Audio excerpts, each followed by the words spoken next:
Kan berikutnya itu ada paripurna apa kan begitu. Tapi memang diselesaikan kita tidak kasih masuk namanya. Iya. Nah, gitu ya. Itu penjelasannya. Apakah itu tidak masuknya PNH ke sini tidak ada masalah hal-hal lain Pak atau misalnya PNH? Nah ada pertimbangan satu saja pertimbangannya karena PNH juga ketua bidang pertama di DP Golkar. Iya. Nah, jadi namanya di sini kita kasih masuk itu aja. Tidak ada yang lain, nggak ada.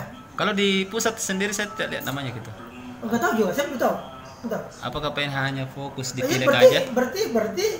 Berarti urusannya DPP kalau tidak kasih masuk namanya kan? Iya. Tapi kita memang di profesi kita tidak kasih masuk namanya. Karena pertimbangan kita karena tidak kasih masuk karena dia masih pengurus DPP. Iya. Harapan kita dia masukkan di DPP kan begitu. Iya. Nah itu pertimbangannya.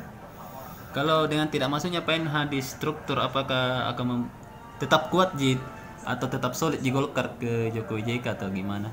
Untuk partai solid. Ya. Untuk partai ya. Untuk partai tetap solid semua ke Jokowi Maruf Amin. Untuk partai. Karena partai juga kita sudah bentuk tim pemenangan tersendiri. Ya, untuk Pilpres sudah ada tim pengendali namanya, tim pengendali partai. Gitu kan? Nah, itu. Dan itu langsung diketuai oleh Pak NH. Ya. Tim pengendali partai itu ada ketua harinya Pak Ical, Samsur Ical.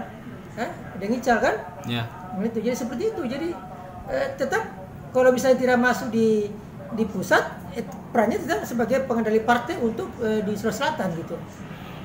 Itu tidak berubah.